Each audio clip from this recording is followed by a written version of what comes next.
Welcome, empowered empaths, to the Power of Healing Your Energy show. This show is all about your unconditional love, your light, your intuition, your soul's purpose. And depression and anxiety are a side effect of not living intuitively, not trusting your gut, the lost connections with your higher self and others. Your soul's purpose is here.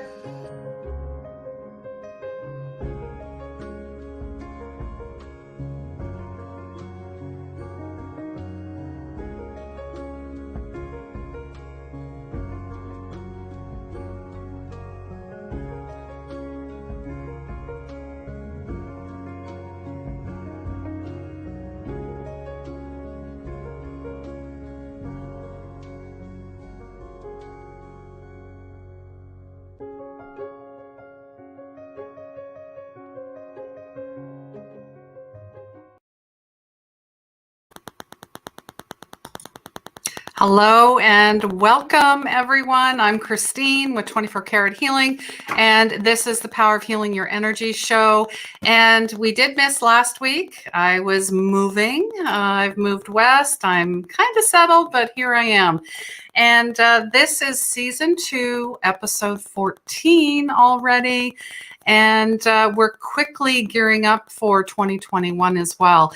And with me today, I have a beautiful, brave soul, a survivor, a warrior, a voice, a champion for others that have been abused.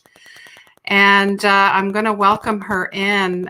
Just a little bit about her. Look at this graphic. This is her at the age of 16. And in church, we this is supposed to be a happy, welcoming, and safe place. But unfortunately for her, this became a place of great harm.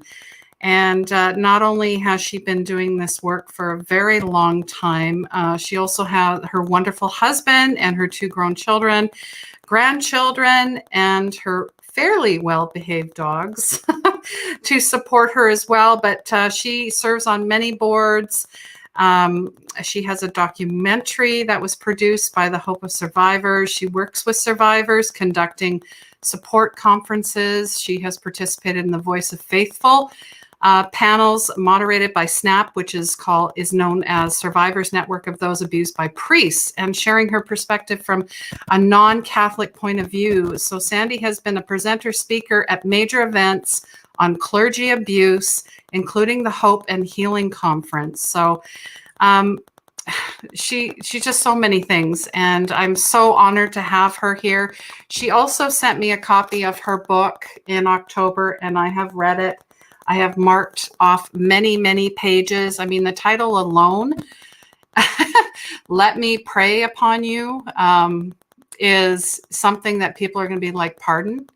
What is this about? So I'm welcoming Sandy to the show. Thank you so much for being here. Well, thank you for having me. It's good to be here. And I guess just maybe tell us a little bit. I know a lot about you, obviously, from reading the book, but maybe just tell us a little bit about yourself.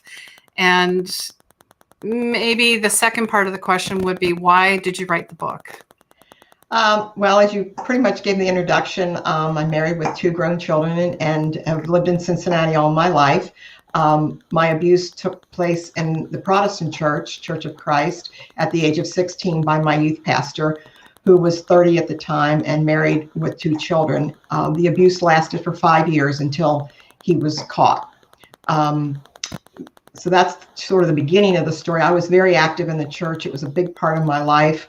I taught Sunday school. I sang in the choir. So I was very, very active in the church, and I absolutely loved being at church. It was a place that I found real peace and joy in my life. So that abuse really tore a lot of that away from me and changed and altered my spiritual life in many ways. I wrote the book because I was concerned as the confusion as what people understood clergy sexual abuse to be. And they didn't understand the dynamics of grooming, manipulation, and gaslighting. And so I was frustrated that people would say, I just don't get this. Why do these women or these young girls just don't say no? So that was one reason, because I wanted to help people understand what really does happen in an abusive situation, whether it's clergy or not. But when it's with the clergy, that added dimension of being part of the spiritual world just totally changes everything. But I honestly wrote the book because so many times I wondered over the years, what would have changed in my life at the time the abuse was occurring if I'd heard someone else's story? Because I thought I was the only one. I truly believed that this didn't happen to anyone else, that this pastor, who everyone loved, I got the bad apple in the barrel. So if I had heard someone else's story, maybe it would have given me the courage to come forward at that time instead of waiting the 27 years that I did. It was 27 years that I hid this secret before I was able to tell anyone. So it's a book that's about abuse, but it's also a book about encouragement. It's a book about hope. It's a book about healing, because you don't have to be stuck in your abusive mind where you don't think you can get out, that you think this is the only way I can live my life is to keep a secret and hide it from everyone. So it's not just about abuse. It is about hope and healing. Yes, absolutely. And when you said that part about the abuse and talking about it, letting that secret go, that also feels I heard the word freedom. Mm-hmm. First of all, I've kept that secret for 27 years. My husband didn't know, my close friends didn't know. And part of that was a fear of the consequences of ever telling anyone, because our abusers most of the time will tell us, no one's going to believe you. And if you do tell anyone, you'll be in trouble. And of course, when his actions were discovered in the church at the time, I was blamed. He was moved to the next church. He was given a going away party. I was called in by the elders and told that because of my behavior, I was to leave the church. And I was devastated. It absolutely tore my world apart at that point. That church meant everything to me. So I knew what it meant if I told anyone. So for me, that fear of telling anyone remained with me for 27 years until the trigger factor forced me to deal with my past. And I talk about that trigger factor in chapter 1 of the book, that it was a total eruption. And while there had been trigger factors throughout the years, I was able to control them. I was able to kind of make sure that they didn't take over. This one, I had no control over. It hit me like a ton of bricks, and it said to me, I was going to have to deal with my past, that I could no longer let this fester inside of me, that I had to do something. Yes, powerful. And that trigger factor, was it seeing a sign Yes, on the highway? It was actually, I was driving to a golf tournament that my daughter was playing in college, I at that time wasn't really paying attention, but the sign was the town in which he moved to after leaving our church. And so there I was, that close to him again, 27 years later. And I literally pulled to the side of the road and just sobbed. And I didn't know why. I felt this pain. I felt this uneasiness, but I couldn't explain it, because I thought, why after 27 years is this happening now? And why is this man back in my life now? I was happily married. My life was in good order, but it was time to deal with my past, because I couldn't heal and I couldn't be who I needed to be and and the life I should have had as long as I was keeping this secret. It wasn't going to work for me anymore. Yeah, you only have so many. I mean, for anyone that has trauma, you can only have so many compartments that you can hide and store things away, and then there's no room for anything else, I guess is what you're saying. Now there's in the beginning, I mean, you wrote a very nice message for me in the book, but at the beginning of the book, it talks Matthew 7:15. Beware of false prophets who come to you in sheep's clothing, but inwardly are ravenous wolves. Was that part of the inspiration for the title? Is that?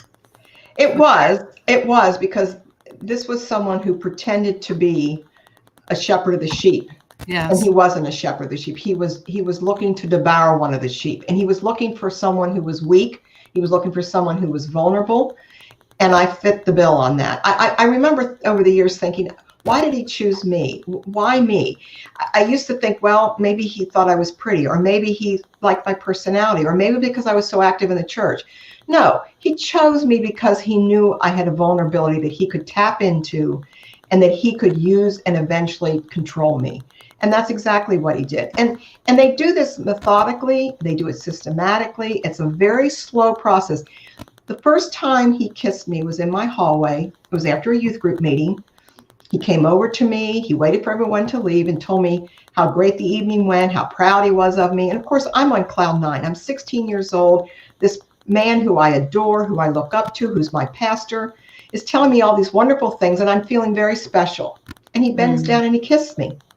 And it wasn't quite right. I didn't think, this doesn't seem right to me. But in my 16-year-old mind, it was the only way I could rationalize that this was just his way of showing how much he appreciated me. It would take an entire year before he would eventually have sex with me. I mean, it was a very slow grooming process, and it was a trap he was setting. It was and predators are good at that. I mean, they're very patient. They need to wait until the prey is ready to be completely trapped. And that's where it ended, where he then eventually had sex with me. And then I didn't feel like there was any turning back, because in my mind, I had participated. I didn't say no. I didn't know what to do. And so I let it happen. And that chapter in the book was probably the most difficult one to write, because I had to relive all that over again. But it was an important chapter to write because it helped me understand that I was powerless at that point over this man who had control over me. And he was filling a need in my life. And so that vulnerability and the fact that he was filling that need, it set me up to be used by him and controlled by him. And that lasted for 5 years. Yeah, all during the while, kind of, it's almost like he put you in this bubble.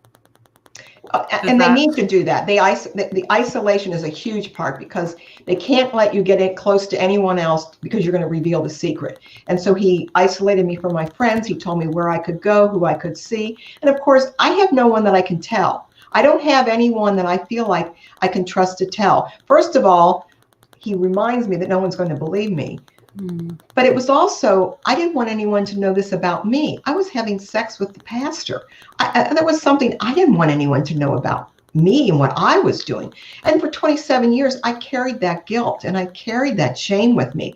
And I feared my friends and my husband would find out. I mean, how bad do you have to be kicked out of a church? Who would want that to be known? I was kicked out of a church for what I had done.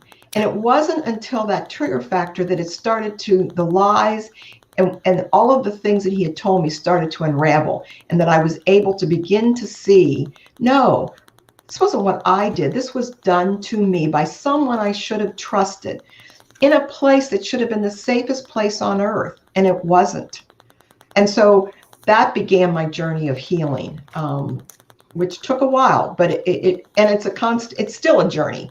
It's trauma and sexual abuse are not something you just can ever just let go of completely, because it's a part of who you are, but it doesn't have to define you. And so for me, it has been freeing, as you said, to be able to let go of this secret. Because really, for a long time, I thought, I'm keeping the secret. I'm controlling this secret so that no one knows. And in reality, that secret was controlling me. Because as long as I was holding on to this secret, and as long as I was holding on to my past, he was still a part of my life.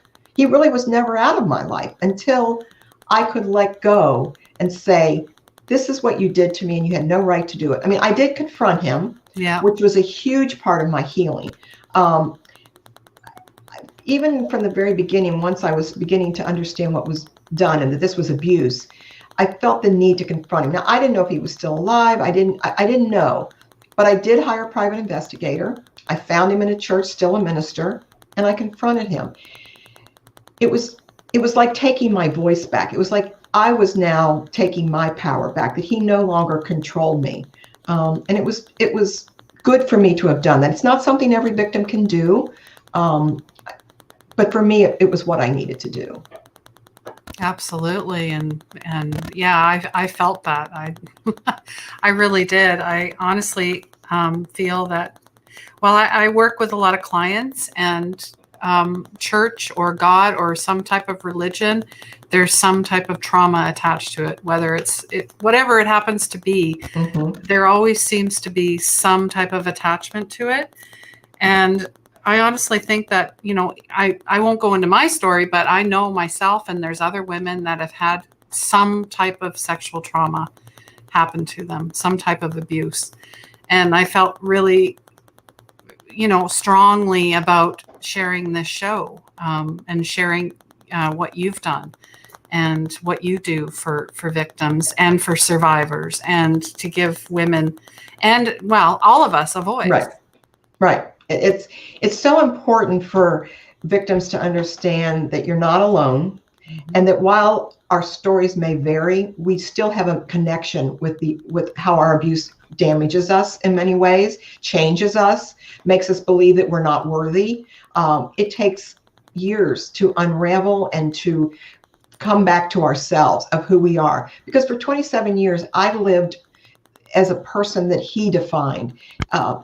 He was verbally abusive. He was physically abusive, but the verbal abuse, I was never smart enough. I was too fat. All of those things stayed with me.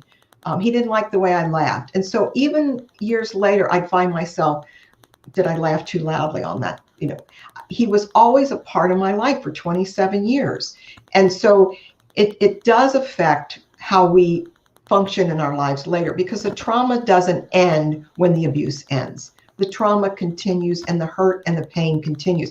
And when you add the dimension, as you said, of the church with that, it contaminates everything we know about the church. At least it did for me. Bible reading, prayer, all those things that at one time in my life were important to me and brought me peace and joy were now nothing but bringing me anxiety attacks. And I had to pretend when I went to church with my husband and my kids that I was okay sitting in church, when in reality, I couldn't wait to leave. I couldn't wait to get out of there. And that's how I lived for 27 years. And I can remember walking past the pastor's office. This is an entirely different denomination. This pastor, great, wonderful man. But every time I walked past his office, I got a knot in my stomach.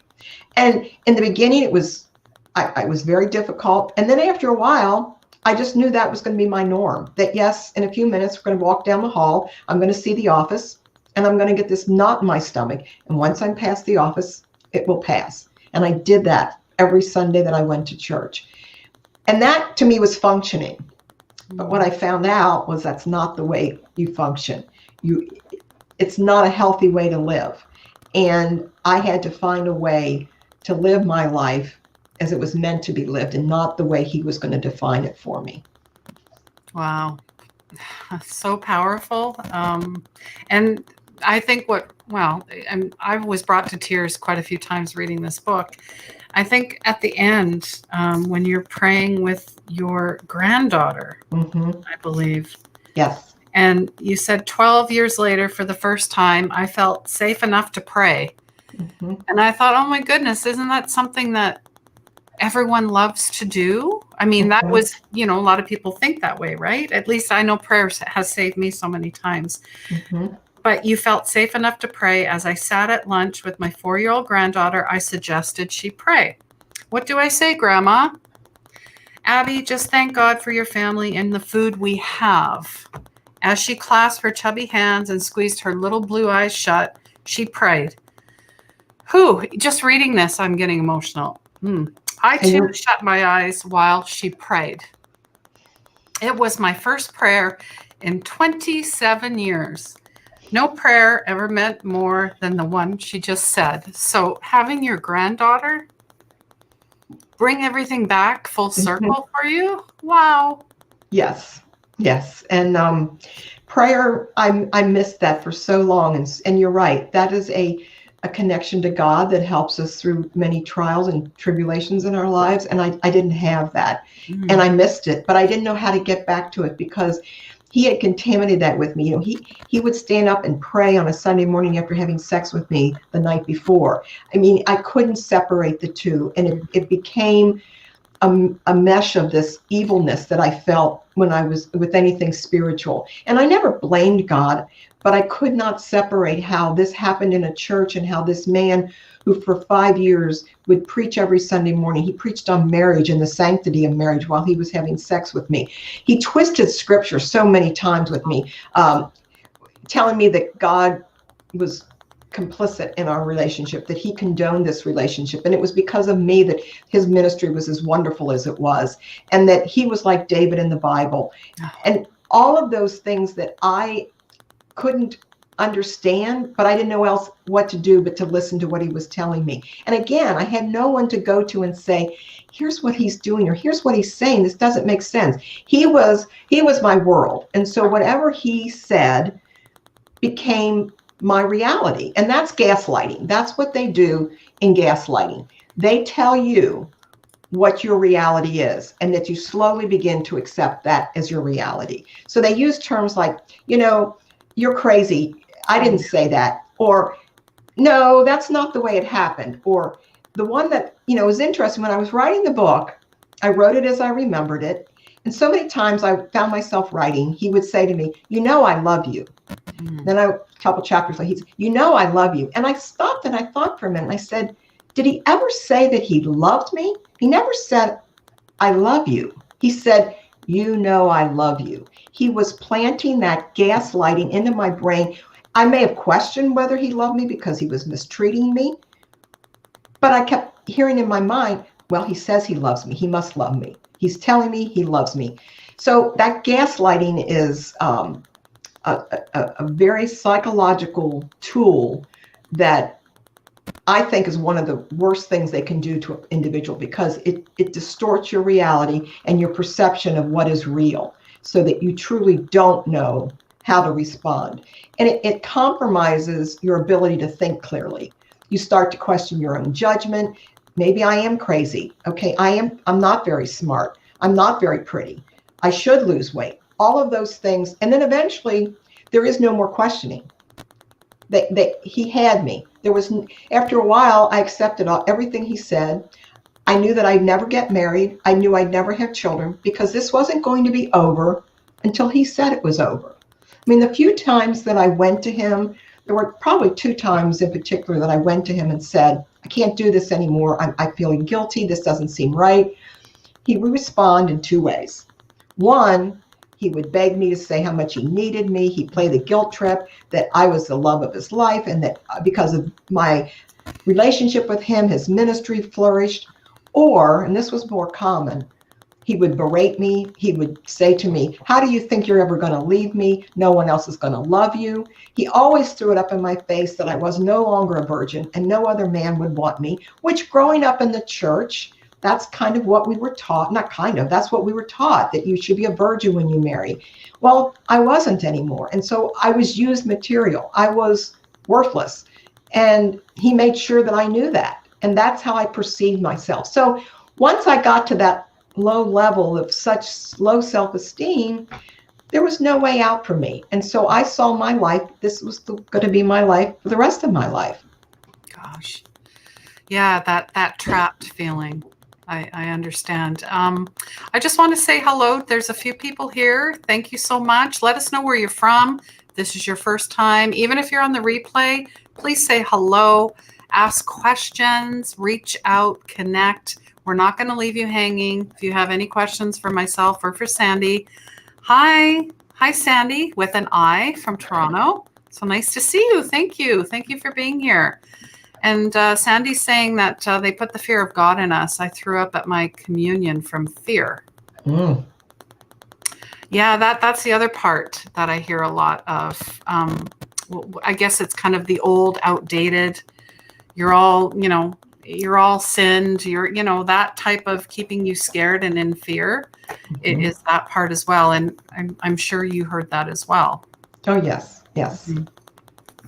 And let me just say to your listeners, I'm very comfortable answering any question that they might have. I'm very open about my life and my story, and because I do believe if they have that question, someone else is going to have that question as well. So I'm very comfortable. I don't want them to feel like they can't ask me Yes. Because I know this is a difficult topic. I understand that. Yeah, and well, because you said because there's so many secrets, and now everything is being unearthed. I mean, everything's coming out, even the past, Right. everything. And there's mirrors, and there's trauma, there's all that family stuff, the ancestral stuff. Yes. It's all coming to the surface. And there's nowhere to hide. I just talk about your husband and then your friends as well, how they came to support you. Like you call Bill your rock. Yes, I had for first 10 years of our marriage, I was fearful he'd find out about my past. I had no reason to feel that way, but that's what trauma does to you. It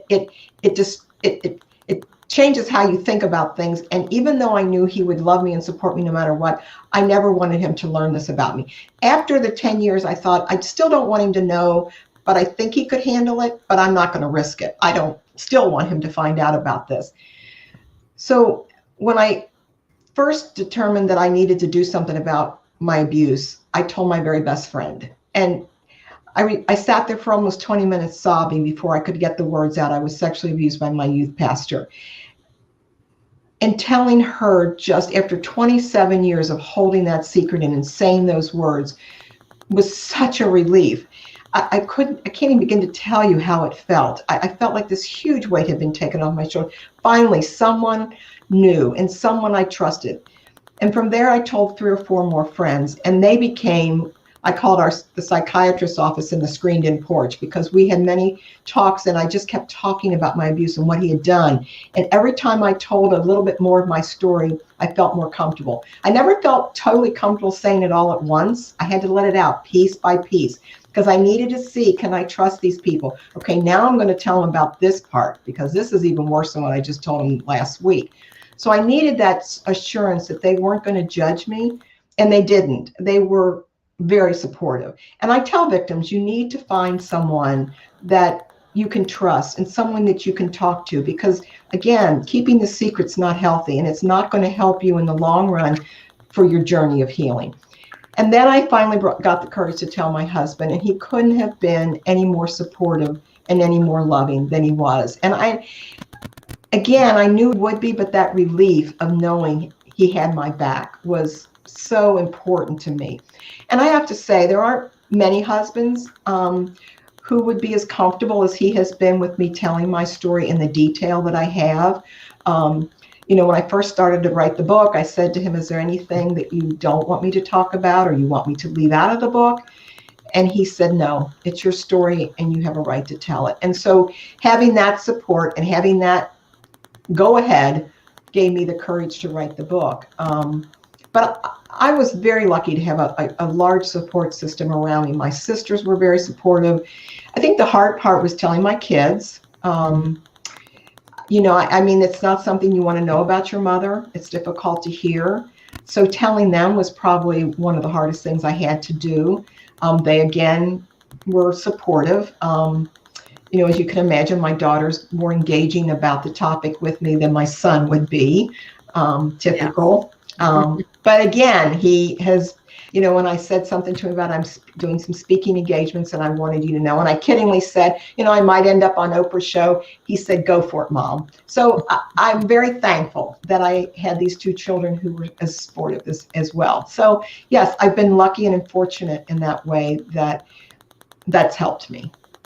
Most definitely. And just, sharing with us today and whoever you happen to share with, it radiates, it resonates out for, others to say, oh, I'm going to share my story. I always think of, it's interesting that one of my favorite shows, now I know it's a television show, but Law and Order, SVU, is always one that I followed right from the beginning. Mm-hmm. So, I feel, part of that kind of set us up to where we are today to kind of share more, if that makes sense. Yes, it does. Okay. It does. I think, when this happened to me in 1972, there was no internet. No one would have ever dreamed that you would accuse your pastor, your priest, or your rabbi of sexual abuse. That wouldn't have even been in the realm of anyone's thinking. And even when his actions were discovered, they still didn't want to accept that this was something he had done. I was blamed. It was easier to blame me that, I chased him. I'm not even sure to this day what he told them. I was never questioned. I was never asked anything about my side of the story. Or I know. I was simply told, here's where you sit in church. Here's how you behave. If someone asks you a question, you come to us and tell us what the question was and how to answer it. So I was being manipulated not only by him, but the church as well. Now, I have to say, not only did I confront him, I requested a meeting with the current elders of that church. None of them were at the church at the time, but they were very gracious in allowing me to come and talk to them and tell them my side of the story for the first time, because the narrative had always been written by him. And so it was I needed to confront the church as well as I did him. And again, they were gracious in allowing me to do that. It wasn't about blaming, it wasn't about shaming, but it was about saying what you did to me was wrong. Yes. And I need an apology. Absolutely, to make amends. To make amends. I get that, because you weren't getting that. No. You fought. I mean, at the back of this book is all the letters that you sent. Yes. And that was with, I was so concerned that this man remained in ministry. He's still in good standing within that denomination. I was so frustrated. First, I went to a supervisor who, if you read that letter, it probably is the most horrific letter of them all. Tell me what a great guy he is, and the church has grown, and he's done some wonderful things, and my story 27 years ago doesn't matter. And I think the line that I remember most from that letter is the guilt that I would feel if I expose this man now, and how I will hurt this current church, and that it would be difficult for me to live with that guilt of hurting this church that had nothing to do with what happened to me. So then I went to his denominational leaders, which were in Indianapolis. Basically, I got the same answer. This is not something we can deal with now because it happened 27 years ago. Our churches are autonomous, so they all hire and fire their own pastors. We have no control. So then I wrote a letter to the president. So I finally, after banging my head against the wall, understood that nothing was going to change, that this was something I had to accept. And that was part of my healing too, because I was angry. This man deserved to have consequences for what he had done, not only to me, but he had a history on his own admission. So I was so frustrated and angry. And then I finally had to understand that I couldn't let that eat away at me. For 27 years, guilt and shame was eating away at me. And now I had anger and frustration, and nothing was going to change. So I had to let go of a different outcome that I needed and wanted that I was never going to get. I had to let go of that. And it scares me that he's still in the ministry. It probably scares me more that the people around him don't see this as a problem or an issue. That's even scarier to me. Absolutely. That the leadership doesn't recognize that this man lost his privilege of ministry from the moment he started to have sexual relationships with anyone in his congregation. That was a privilege he lost by his own actions. And I say this in the book. It's not about not forgiving this individual, but it is about consequences. And certainly if he's repentant, which I don't think he is, but that's for God to decide, but he hasn't shown. And, the Bible talks about demonstrating acts of repentance. It doesn't say you just have to say you're repentant. You have to demonstrate acts of repentance, which he's not done. He's made no effort to help any of his victims. He still continues to hide his past. He's still, so to me, I felt like he was still a danger to the church, and yet I was dismissed, that they saw this as not an issue with this man. So it's not about not forgiving him, but he needs to be forgiven sitting in the third row of the church, not in the pulpit. And certainly if there's ever a minor involved, if sexual abuse, regardless of the pastor, whoever it is, that's against the law. Absolutely. And that needs to be reported to the police. And I can tell you, churches today will still hide sexual abuse with minors. And that's got to stop. That has to stop. And I was a minor at the time, but at the time the law said age 16 was the age of consent. It's no longer.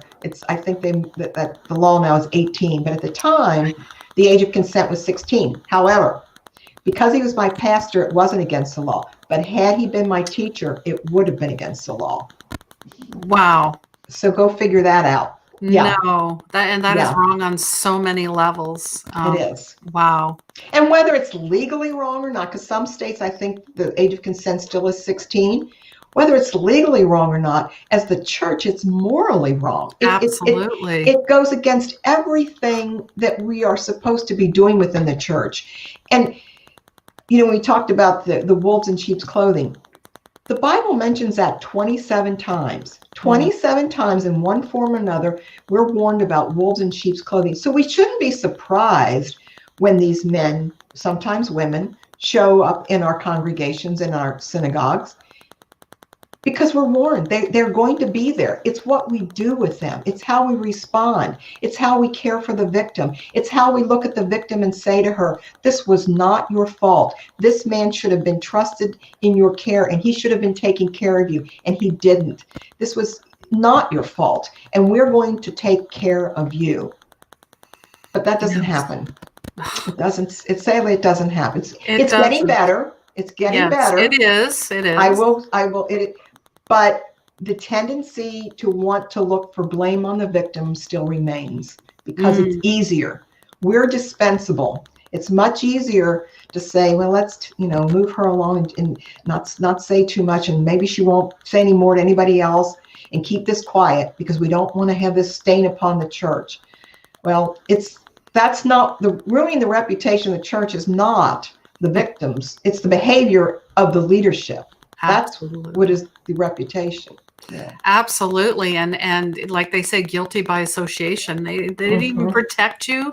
They didn't live up to what they speak. And, wow. Mind. And it was devastating. I mean, yes. I've often said, while the abuse was horrific and that 5 years was a horrible time in my life, the response of that church and what they did to me probably had more effect on my life than the actual abuse did. Because how different my life could have been had they called me into that meeting and said, we're here to help you. And this man should not have done what he did to you. And we're going to take care of you and give you what you need to move on from this terrible thing that was done to you under our care as well, because we didn't see it. Now, I think if you remember in the book, this wasn't his first incident of sexual abuse. No. And my elders were aware of that when they hired him. They were aware of that. This was not the first time he'd done something like this. And of course, when they moved him to the next church, he did it again. She was in her 20s, but nonetheless, it's still a pastor taking advantage of someone under his care. He's a wolf in sheep's clothing. That's what he is, and he needs to be treated as such. Yeah, and it's interesting. You said 27 wolf references and 27 years. You finally.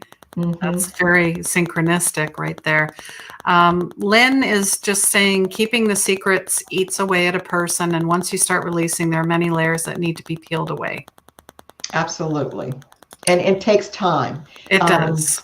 And I also found that you just don't tell the secret once. It needs to be told over and over for you to keep releasing each, like she says, layers of it. I mean, my friends came every day that I talked with them with a box of tissues, and they listened to me over and over and over again. And that's so important for someone who's wanting to help a victim of abuse, whether it's in the church or not. It's so important to just let them talk. Yes. They're not looking for answers. They certainly don't want to be judged, but they just need to have that validation that my story is important and I need to tell it to you. And you matter. And you matter. And I'm here. And it wasn't your fault. That's right. It wasn't your fault. I think that's one of the hardest, or the biggest hurdle for me anyway, was learning to forgive myself. Because I blamed myself, and I needed to remind myself, look, he took advantage of me. He took a vulnerability that I had, and he tapped into it and pretended like he was caring for me, pretended that he was helping me, only to draw me into his claws and his trap. And that the coping skills that I had at the time, I did the best I could for what I could do at that time. And I tell victims, it's always easy to look back and think, why didn't I do this? But you did what you could at the time with what you were able to do and where you were in that crisis in your life. anytime we're in crisis, you're not thinking clearly, or a vulnerability makes you think one way than another way. So we need to be gentle with ourselves and forgive ourselves for being who we were at the time when this person took advantage of us. And that was the first step. Forgiving ourselves. Yes. Yes. That's huge. Marcia's just saying some women and men even today are told you are wrong, say your prayers and go home. Mm-hmm. And they like to, it's devastating to the victim. It is. And I think, again, it's this idea that they want to protect the church. So let's keep this quiet. Yes.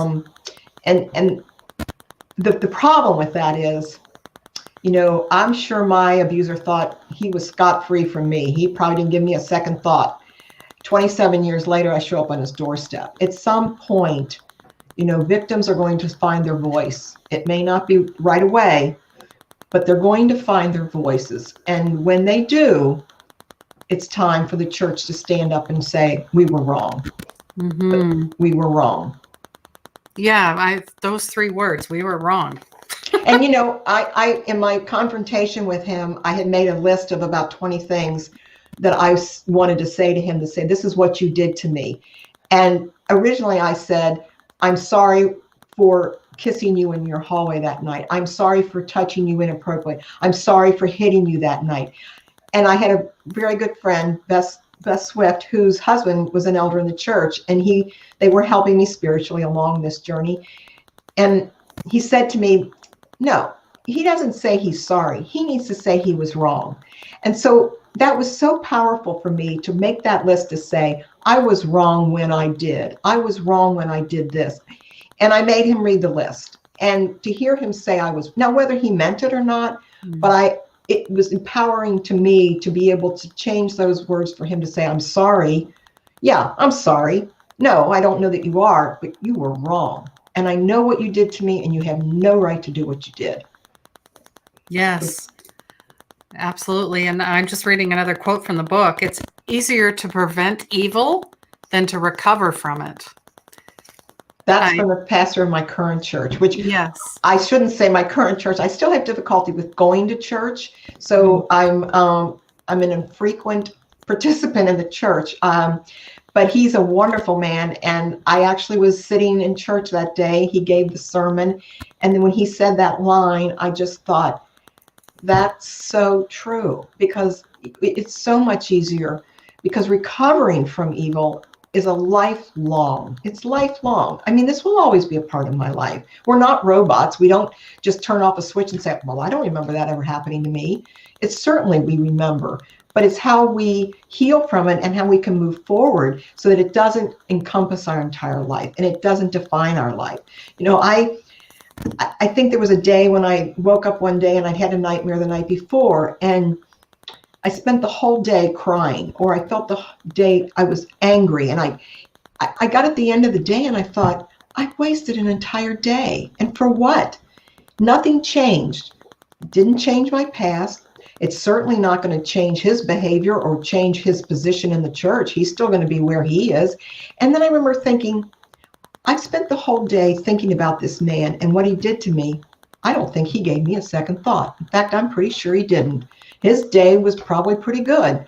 So when I realized it wasn't helping me and that this wasn't going to do anything or change anything in my life, I had to make that decision that day that this was not going to be a response I was going to have for the rest of my life, every day of my life. I needed to move from this man and quit letting him control my life.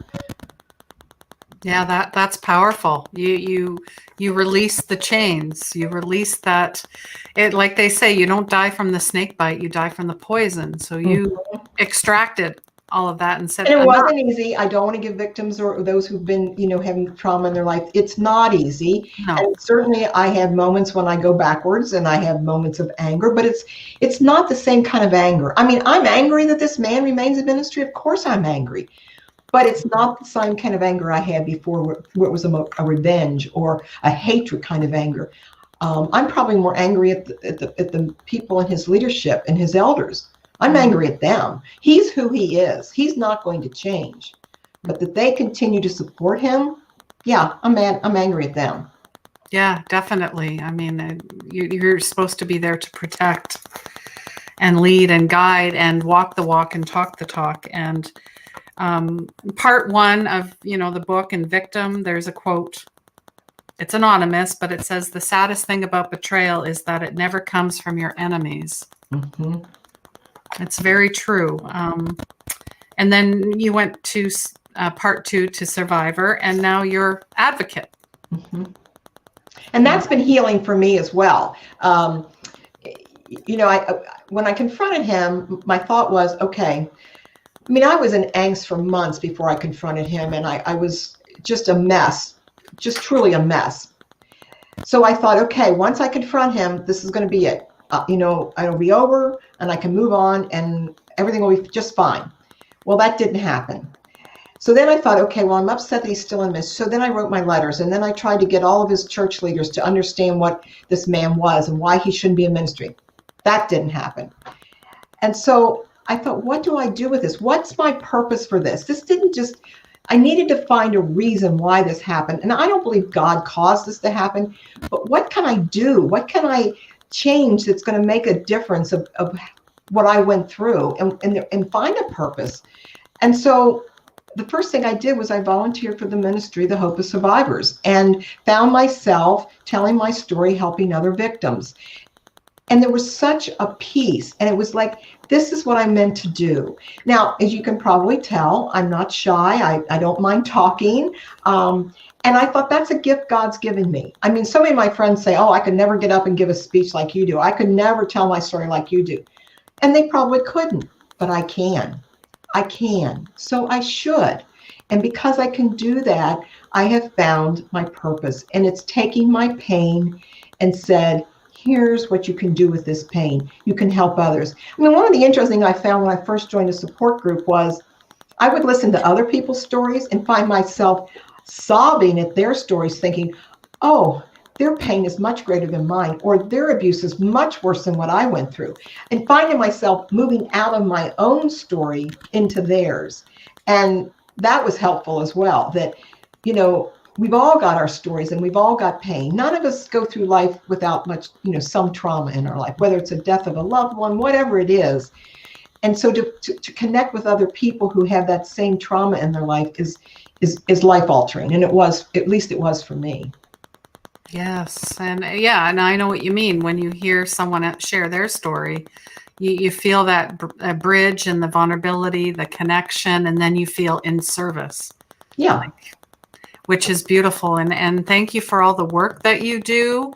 You go to, are you doing a lot of online conferences? That's exactly where I am.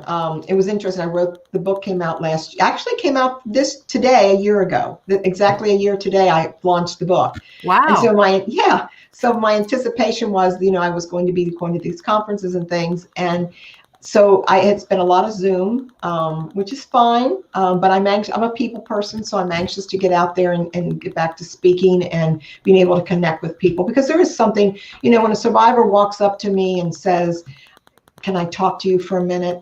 I know that connection is going to be important to them, and you lose that with Zoom, which is sad that we're where we are today. But hopefully we'll be out of this. I agree. There is something about the in-person. I understand that. So is there anything else you'd like to share with us? And I did leave your website if people want to reach out, if they want to get the book. How did they get the book? Is that on the website? It's on the website. It's also available on Amazon as well. Amazon. Perfect. Yeah. Mm-hmm. Perfect. I will say one more thing before Sure. we close. So one of the questions I have asked sometimes is, how can I help a victim of clergy abuse? What can I do? And one of the things I want to remind them, and we touched on this earlier, is to keep in mind that things that you may find comforting, like prayer and Bible study, are trigger factors for victims of clergy abuse. So often, someone will say to a victim of clergy abuse, let me pray for you, or I want to pray with you. That isn't always helpful to a victim. So you might phrase the question, would it be all right if I pray with you? Because that tells that victim two things. One, you understand that they have a trauma associated with prayer, and that you're not going to judge them if they say, no, I'd rather you not. The question leaves it open for them to say, yes, you may pray with me, or no, I'm not comfortable right now doing that. So I always caution people of faith, because faith-based and spirituality is a part of most people's lives one way or another, and they want to help. And just keep in mind that sometimes spiritual meanings and Bible reading and those kinds of things can be trigger factors for victims. Yeah, no, that's a great reminder, even for myself, because I Yeah. hold some prayer groups. So I appreciate that. Thank you. Mhm. Thank you so much. Thank you so much for writing the book. Thank you so much for sharing the story. I know that there's going to be so many people. Please, read the book. If you want me, I can gift this book to someone as well if they'd love to read it. It's, I've got so many pages marked off, and we didn't have enough time to cover it all. But I'm just looking at the documentation and letters here, and it's interesting. I don't know if everyone can see this, but New Year's 1974. I thought I was born in 74, actually, January 2nd. So right after New Year's, I'm like, okay, I need to read this. And I feel like I just want to share this. Okay. Because it is close to Christmas time and New Year's. Where did Christmas go? Gone is the rustle of the wings heard in the watch serene. The golden hour of God is past. The old world is in labor. The new year is being born. God has blessed his church here in 1973. We've had over 100 new members, many joys, some tears. God has used it all as a fabric of faith to more fully establish his people. Now 1974 breathes upon us. Let's leap into the new year. The past is in smoldering ruins. What are your resolutions? What are you planning of eternal significance? What does the new year hold for us? Only what we let it. It's an empty vessel waiting to be filled. I really like that line. There's something refreshing about new beginnings. A new year comes bringing new lives, new faces, new horizons, new hope. Resolutions for the religious should include a new priority, a new ultimacy, a new commitment to the Lord and his church. Elton Trueblood says, a new man for our time, the Christian. Therefore, if any man be in Christ, he is a new creature. Old things are passed away. Behold, all things are become new. A happy new year, a happy new you. And that was written by him in 1974. Was it? That was his newsletter in 1974. Interesting. So the message is good. It's the messenger who was lying. That was a lie for him. Yeah, that was 1973. That was the year he finally had sex with me that year. And that new year, he wrote that in the newsletter. And so here again, I'm reading all these things that he's saying while this is what he's doing. And so, even though that was in the book and I've read it many times, hearing it again, brings back some very vivid memories for me, as I remember sitting in church and listening to him and reading that newsletter that year. And I had kept all the newsletters. That was just something I had done. I put them in a box. I never read them over the years, but I kept so many things from the church. But so imagine him writing that, and then who he was when he was writing it. Goodness. Such what meant to be a beautiful message. Right. And again, the message he was very good at that. He was an excellent speaker. His sermons were dynamic. But they were being delivered by the wolf in sheep's clothing. A classic narcissist, which yes. Is very prevalent. Yeah. I mean, they're getting outed too, but because we're much more aware. Oh, absolutely. And we can recognize those signs a little bit better. Yes. Yes. But to leave on a good note, I'm in a good place. And I tell victims, you can move forward from this. And it's my hope that they will. And I do hope the book is a help to other people, because it just needs, our stories need to be shared and told. And I'm thankful that I was able to do that with the support of my husband, and that God's given me the gift to be able to do that. Yes. Thank you so much, Sandy. You are truly a gift. Well, I do appreciate being a part of your show tonight. You're a delightful host, and I look forward to listening to more of your podcast. I've enjoyed them. Thank you very much. And thank you again for sharing your time. And again, guys, if you have any questions, please, or you want to share this out, or if you want to reach out privately to either one of us, please do so. We're both here for you. And I appreciate and love you all. And tune in to next Wednesday's show. It's going to be good. Have a look out for that. And as well, if you know someone who is, sharing their story, just like Sandy is, please send them my way. I welcome all guests, all stories, because we're all here to share and bridge and connect. All right, guys, have an amazing Wednesday and the rest of your week. And please remember, healing begins where the ego ends. Take care.